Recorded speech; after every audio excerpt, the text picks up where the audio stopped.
Hello, friends, and welcome back. This is episode number 99 of the Liberty Weekly podcast. And as always, I'm your host, Patrick McFarlane. This one, we are doing a deep dive on the libertarian classic, Frederick Bastiat's The Law. And let me tell you, folks, this will be a real treat for us here. We got the co-host Keith Knight back on the show to go through it. And I mean, this is just the quintessential libertarian guide. Frederick Bastiat, I think he was in the 17th or the 18th century French philosopher, and literally every single staple of your roadmap to a free society is in here. All the popular points that us libertarians like to make. Ron Paul is famous for using this book over and over again. He's talked about it. And it's just packed full of really great stuff. And we'll talk about this maybe in the episode, Keith. But I really think that abiding by this would bring us to a literal ANCAP society and not just a minarchist one. So why don't you say hi, Keith, and then we'll dive into it. What's happening, man? I'm very happy to be back on. And it's so funny, rereading this book, it was like I had read it for the first time. So I'm looking forward to going over some notes I have. Okay, excellent. So what's your first one? Let's just go right into it.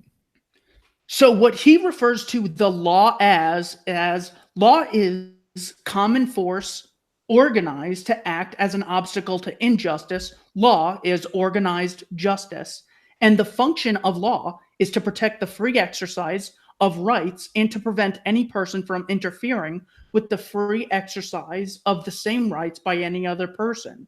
If one person has the right to defend, even by force, his person, his liberty, and his property, then it follows that a group of men have the right to organize and support common force to protect these rights consistently. That is so important because all he's saying is, if you, the individual, have it, you have the right to delegate it to a larger organization of people.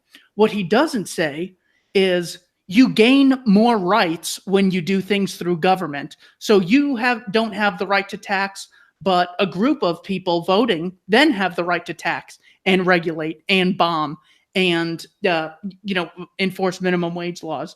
So this sentence right here is an anarchist statement as close as you can find. Right, and I thought that was so great. I think this is right on page 2. Literally the second page. So he gets into this logical contradiction that if people get together to defend their rights, and that's what the purpose of them getting together is, then it just doesn't make sense for them to use the power of the law to do something contrary to defending rights. It just doesn't compute. Sure, and that really is the no rulers anarchist society that I think is the only morally justified one. He then sort of ignites natural law and says when a portion of wealth is transferred from the person who owns it without his consent and without compensation, and whether by force, by fraud to anyone who does not own it, then I say that property is violated, that an act of plunder is committed. I say that this act is exactly what the law is supposed to suppress always and everywhere. He says the law has now converted plunder into a right in order to protect plunder, pointing out the obvious example. Government has the right to violate property rights. Why do we have a government? To protect property rights. A total contradiction. He was able to see all that time ago. Yeah, and I suppose it really depends on who you ask, because even when I was in law school, I would always try to bring up these points that the law is inherently violence or force at its very root of it. And people in law school really didn't even understand that.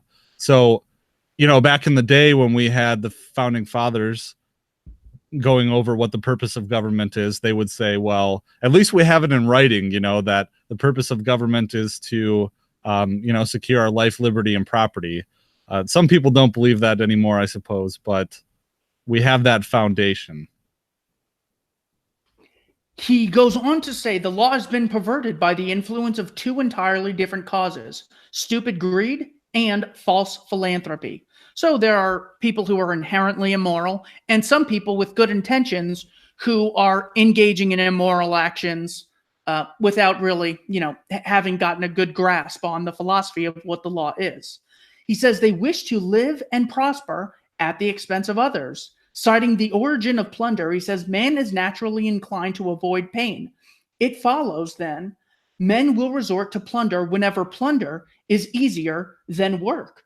So if the government's really big, companies would rather go to the government to try to regulate competitors rather than innovate and make better products for consumers and make money that way. Hazlitt referred to that as the economic versus the political means. He says all measures of the law should protect property and punish plunder. That's really the essence of the entire book. Two people who seek power, they either wish to stop lawful plunder or they may wish to share in it. So Ron Paul versus like all other congressmen ever. And the results of legal plunder is everyone's conscience is erased between the distinction between justice and injustice. Because under the guise of the law, it's not stealing, it's just taxation. It's not violently dominating other people, it's just regulation. What's wrong with regulation?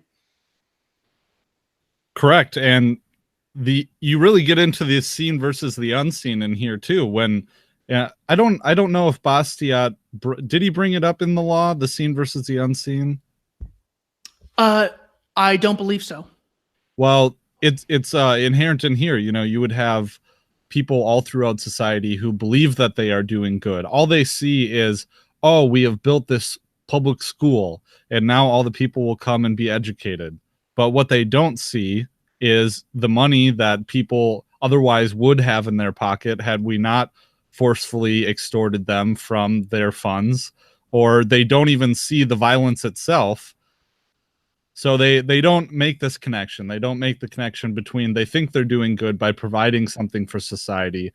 But what is unseen is, well, what institutions, had we not built this public school, what institutions would society spontaneously create in the voluntary private sector to fulfill the demand that obviously is there because a whole bunch of people wanted a public school and they voiced their opinion that way.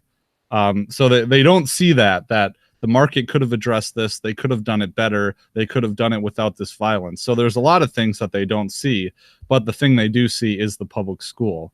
Another thing that I wanted to address is just this idea that, well, I lost it. Sorry, Keith. You can go on. Maybe it'll come back to me. Let me know if it does. This is just one of those sort of side notes that it's incredible that the sophists of the world, not necessarily just the socialists, leftists, or statists, have really put on, but he says, he sort of forechannels the argument from intimidation, as Ayn Rand proved it, anything that shows disapproval. He goes, if you suggest a doubt as to the morality of these institutions, referring to socialism, it is boldly said that you are a dangerous innovator. As Tucker Carlson just said to Ben Shapiro, we can't have innovation because people might lose their jobs. A utopian, we've all been called that, if we hold principles consistently. A theorist, because conspiracy theorists hadn't been implemented by the CIA yet. A subversive, you would shatter the foundation upon which society rests. It's amazing. In 1850, he's talking about the same things we're called today. Whenever we, put forth the non-aggression principle, self-ownership, hold the state to the same moral standards we'd hold any other group, it's incredible that they were using the same tactics all that time ago. Any thoughts on that?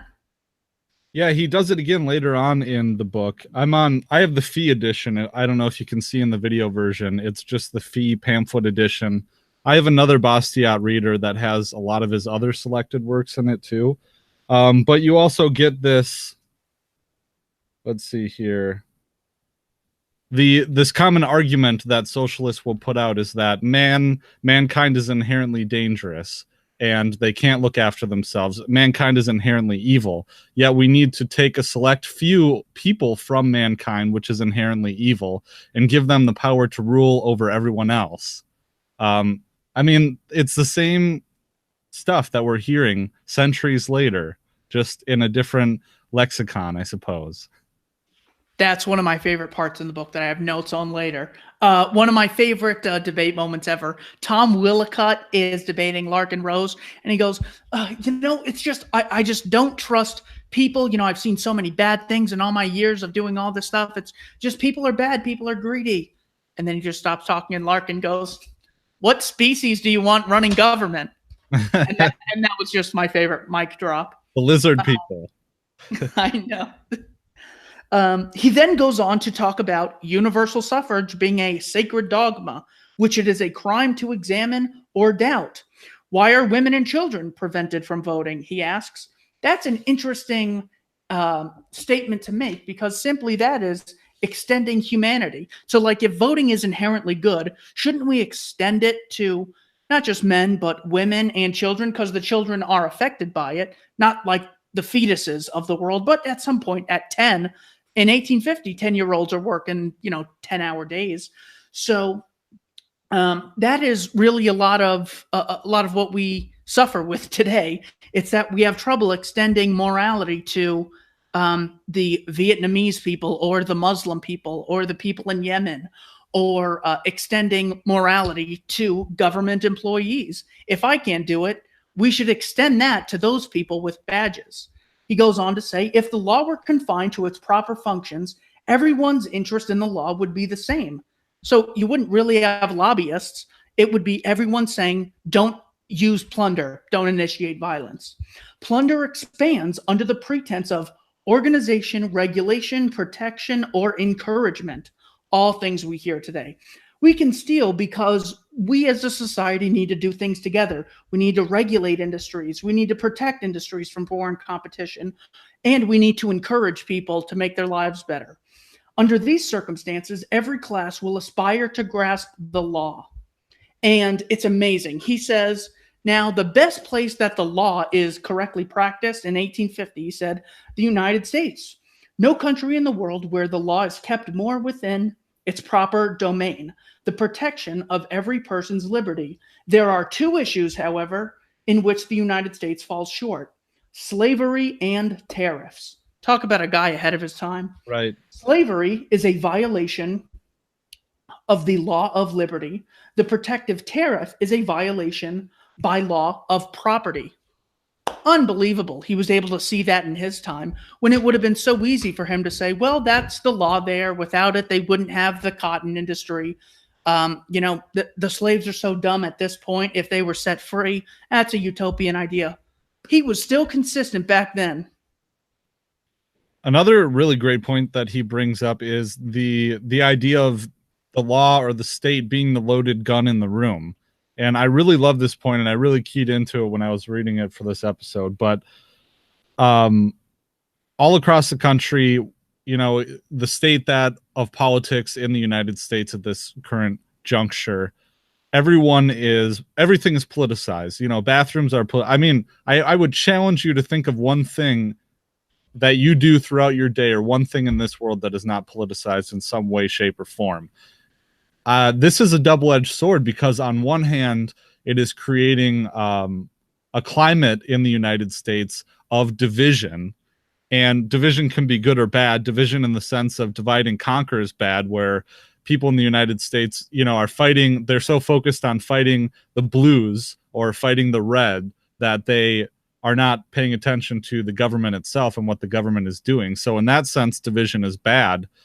But in some sense, division is good, because if you have the entirety of the United States living under one rule, the Supreme Court is supreme over everyone else. They decide these ultimate decisions of what should be left to smaller local communities, while we get this division of people who say, well, we can no longer live together. Now that Orange Man Bad is elected president, we can't live with the other half. We can't live with those people over there. Hopefully, as libertarians, we would hope that people would realize the fact that we're not all meant to live under one system, under one way of doing things, and relinquish some of that state control over these issues. I'm not very optimistic about that, but ultimately the state is the loaded gun in the room. Everyone reaches for the power of the state, and it politicizes things. It causes that kind of division. Absolutely. He goes on to say there are two kinds of plunder, legal and illegal. Is the law just? C, if the law takes from some persons what belongs to them and gives it to other persons to whom it does not belong. See if the law benefits one citizen at the expense of another, by doing what the citizen himself cannot do without committing a crime. Again, he reemphasizes, if I can't do it, why can the state? If it's a crime for me, why is it noble and virtuous for you, let alone permissible? Thus, we have an infinite number of plans for organizing legal plunder: tariffs, protection, benefits, subsidies, encouragements, progressive taxation, public schools, guaranteed jobs, guaranteed profits, minimum wages, a right to relief, a right to the tools of labor, free credit, and so on. All these plans as a whole, with their common aim of legal plunder, constitute socialism. Socialists desire to protect legal plunder. There's three choices we have for society: the few plunder the many, everybody plunders everybody, or nobody plunders anybody. Thoughts on those? Try calling your your conservative parents out as socialists if they say, "Oh, we need public schools," for instance, or else people will be uneducated, or we need roads. We need the state to provide roads, or else we wouldn't be able to, connect one house to another or whatnot. Socialism is the collective ownership of the means of production. Bastiat calls it out for what it is, man. And he actually correctly identifies socialists as being monopolists in the book, because the state has a monopoly on these things. The state are the only ones that can provide justice. We don't have a free market in justice. So that's my... And that's another great contradiction. All the economists are like, monopolies are bad, so the state shouldn't have a monopoly on law or regulating or taxation or what laws people have to abide by in certain districts. So there should be competing arrangements. No, that's another blatant contradiction that drives me nuts. But what do socialists do? He's talking about the euphemisms that they use, which they still use today. They cleverly disguise this legal plunder from others, and even from themselves, under the seductive names of fraternity, unity, organization, and association. Because we ask so little from the law, only justice, the socialists thereby assume that we reject fraternity, unity, organization, and association. The socialist brands us with the name individualists. Socialists confuse government from society. We disapprove of state education, then the socialists say we're opposed to education. We object to a state religion, then the socialists say we want no religion at all. We reject to state-enforced equality, then they say we're against equality, and so on. It is as if the socialists were to accuse us of not wanting persons to eat because we do not want the state to raise grain. So many good points in there. I think it just speaks for itself. Any thoughts? Yeah, it kind of goes back to what I was saying earlier about how the state is the loaded gun in the room and how it actually causes division, whereas socialists would have you believe that this is everyone coming together to decide what's best for humanity, and this is fraternity and equality. Well, what actually brings people together is the free market and free enterprise and free exchange, voluntary on that level. So Dave Smith uses this example all the time. Dave is a Jew living in New York City. Well, every day maybe he would hail a taxi and or an Uber or a Lyft. He gets into the Uber or the Lyft driven by a Muslim guy. At the end of the day, they both, he wanted the Uber ride more than he wanted the $10 in his pocket, so he gave it to the Muslim cab driver or the Uber Lyft driver who wanted the $10 more than his time and energy spent driving the Uber. And everyone goes home satisfied. Dave doesn't care that the Uber driver is a Muslim. The Muslim wants the money, doesn't really care that he's bringing a Jew to work. It works out. You have these people interacting on a level. It's about money. They get along. It doesn't matter. Terrific example of how the market promotes harmony, unity, and association, while the state, as he mentions earlier, everyone's trying to grab hold of it, because if I don't have it, then you have $4 trillion at your disposal every year to enforce on me. That's the entire U.S. economy every presidential term. It's like 16 trillion now or something. So that's why it's so freaking dangerous. Bastiat goes on to say, this is what you were mentioning earlier, which I love. Okay. While mankind tends towards evil, the legislators yearn for good. I don't trust people, so we need government, some people will say. As Sheldon Richman once told me, the statist believes that people are so stupid and ignorant, except on election day. Then those results are totally valid, and that's the will of the people. Everyone's thinking rationally. That's another example of them not applying their own principles consistently. What is the attitude of the Democrat when political rights are under discussion? How does he regard the people when a legislator is to be chosen? Then it is claimed that the people have instinctive wisdom, that they are gifted with the finest perception, that their will is always right. The general will cannot err. Voting cannot be too universal. Everyone must vote. Universal suffrage. The claims of these organizers of humanity raise another question, which I often ask them, and which, so far as I know, they have not answered. If the natural tendencies of mankind are so bad, then it is not safe to permit people to be free. How is it that the tendencies of these organizers are always good? Do not the legislators and their appointed agents also belong to the human race? Same thing Larkin Rose mentioned. Oh, yeah. I mean, it's always a good point. I love seeing it in memes all across Twitter, and it's a reoccurring one for good reason, because it's such a great point. So it kind of gets into the state is us thing. We are the state and the state is us. So no matter what we do, it's always justified because we are the government. We're doing it to ourselves. And yeah, not a fan of that. Yeah. For more on that, you can look at mine and Patrick's discussion on Anatomy of the State, where Rothbard just rips that apart. Show notes. Write it down, Keith. Show notes. Show notes. He then talks about the paternal government, saying that that there's an idea that the state is the source of all progress. He references, going back to the Egyptian government, that the state is seen as the mechanism of progress. And how often is it said that if you're not a progressive, you're not for progress, you're not for change, you're not for doing new things that are better for the rest of us? He quotes Rousseau as saying, "The will of the people is the theory of the total inertness of mankind in the presence of the legislators." He also then, in that same section, claims, "Socialists claim liberty inevitably leads to monopoly," something we get to this day. The Myth of Natural Monopoly, show note, by Tom DiLorenzo, totally refutes this. And if you're against monopolies, obviously, the state having a monopoly on violence is the one monopoly you should be most afraid of. Not one you can boycott at any time, and so forth. Any thoughts on those?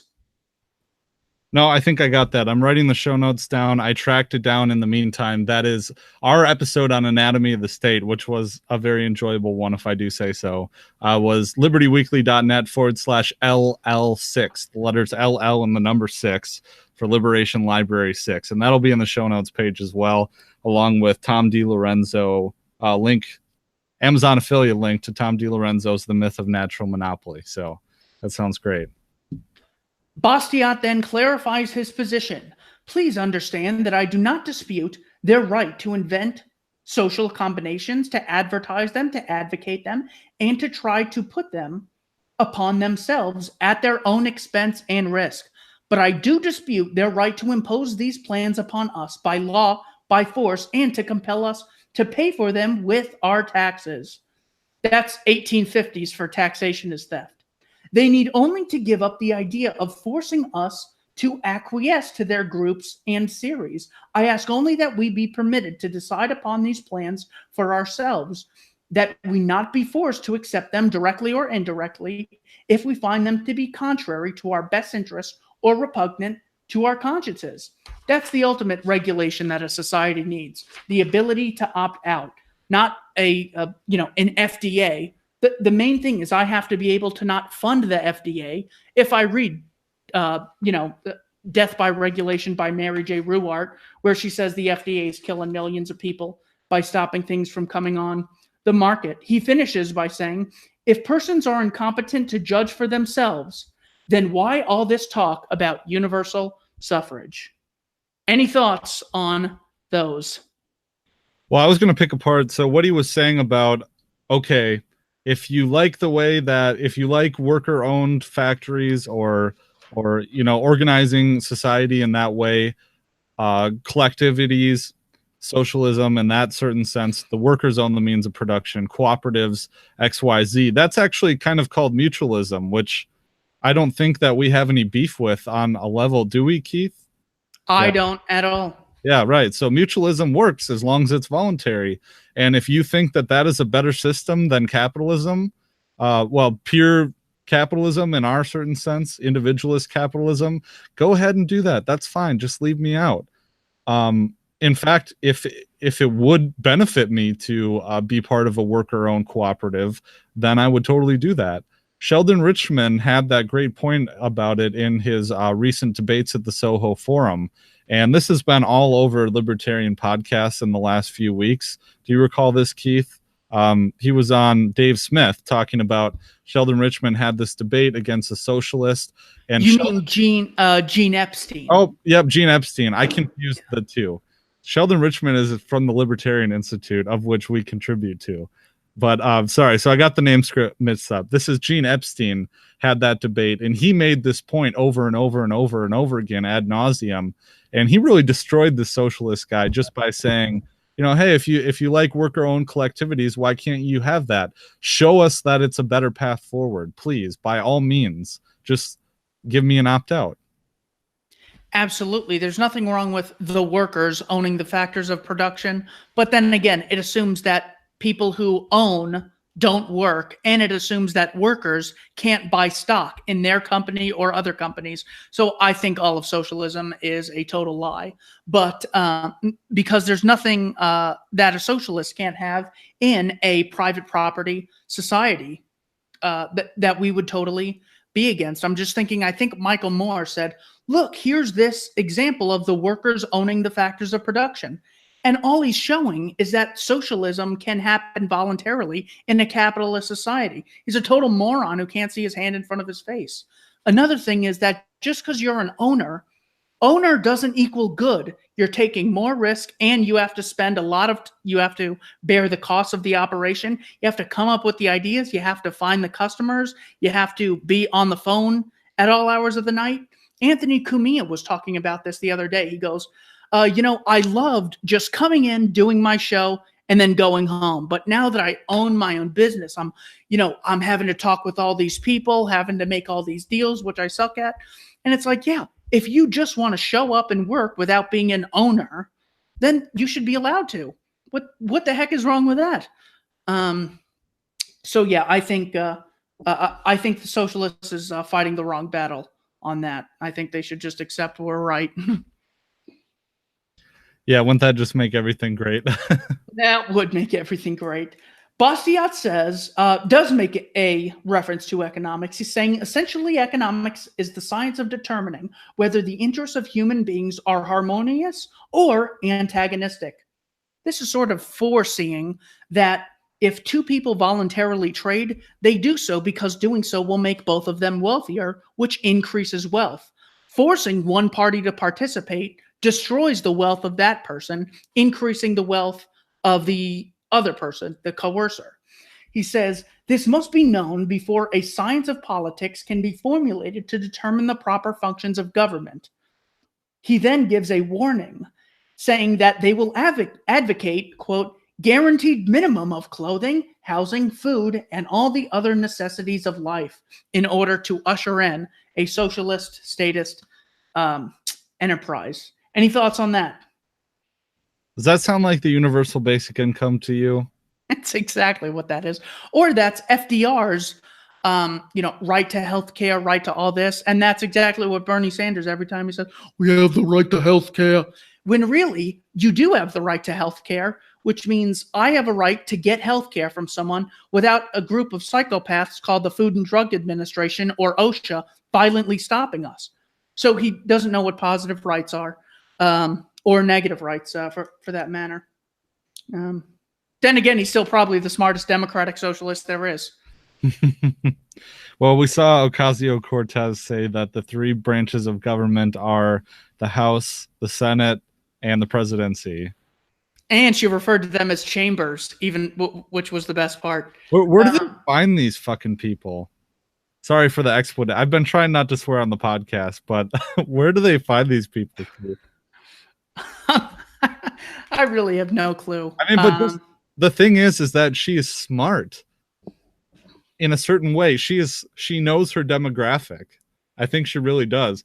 Did that gaffe lose her any supporters, or let's say, did that gaffe lose her supporters that she didn't already not have? That doesn't make sense either. But you know what I mean? Like, it didn't lose her any. Sorry, that's my cat. It didn't lose her any people that already hate her, still hate her for that. But Democratic Socialists would probably give her a pass for that, right? Of course they would. They'd give her a pass on anything. Bastiat then goes into Ocasio-Cortez's favorite discussion, inequality. By the way, if this moron believed in equality, she wouldn't believe Congress has the right to make laws and force the rest of us to do whatever Congress tells us to. Then we could force them to do things, or no one could force anyone. Either way, that's the pinnacle of inequality. Right. A few congressmen forcing their beliefs on hundreds of millions of strangers. But the state is us, and we are the state. I know. It's an extension of us. Rothbard made the analogy of the Holocaust was a mass suicide if you believe the state is us, because it was just people killing themselves. Right. They are the state. They're the bullet coming into it's a great one. Bastiat says, inequality in what regard? In income, literature, luxury, art, leisure. So in other words, when the socialist says we want equality, hold on, do you just mean equality of assets, of income? Or what about the fact that I have like 1,900 subscribers on YouTube and the Young Turks have millions? I mean, talk about inequality. Shouldn't the state violently stop people from subscribing to them and force them to watch me? Doesn't that equality count for something? Maybe they should have to read my articles and not be allowed to read any of Paul Krugman's stuff. Of course, it's all nonsense. And this is why, this isn't in the book, but this is why the Obamas of the world and the Bernies love to talk about equality, simply because it's unachievable. And you can always keep moving the goalpost. No, we want equality in this area. We want equality now in this area. Well, now in this area, because you can't define it. Even if all property was distributed equally among Americans, within like an hour, people would act differently. Some would invest the money, some would spend the money, and now you have inequality. And now you can make more laws and more regulations. He goes on to say, inequality being unachievable, he says the law is responsible for all individual misfortunes and all social inequalities. Once you say that, then the door is open to endless succession of complaints, irritations, troubles, and revolutions. Saying, I invariably reach this one conclusion. The solution to the problems of human relationships is to be found in liberty. Look at the entire world, he says. Which countries contain the most peaceful, the most moral, and the happiest people? In short, the happiest, most moral, and most peaceful people are those who most nearly follow this principle. Although mankind is not perfect, still all hope rests upon the free and voluntary actions of persons within the limits of their rights. Law or force is to be used for nothing except the administration of universal justice, which he previously defined as opposition to plunder. That is all the notes I have, and I hope you enjoyed that summary. Yeah, I love when we do these. I mean, there needs to be more of these primers on the great works, I suppose. This is not meant to be a substitute for taking in the great works, as I call them, the great works. But I've enjoyed doing this series with you, man. Loved it, brother. Can't wait for our next one. Yeah, what is our next one? Do you have another? You know what? I have no clue. I will do some thinking, and we can tweet it out later. That sounds awesome. Yeah, so of course the solution to all of our problems is liberty. If everyone would just have the same realization that we've had. Don't hurt people. Don't take their stuff. It's pretty simple, guys. I'm just glad, you know, and once you see it that way, you don't see the world any other way. Absolutely. You can't unswallow this red pill. Many you can, but not this one. Okay, well, before we go here, I just wanted to share. You guys all know how to support the Liberty Weekly podcast, and that is at patreon.com/Liberty Weekly.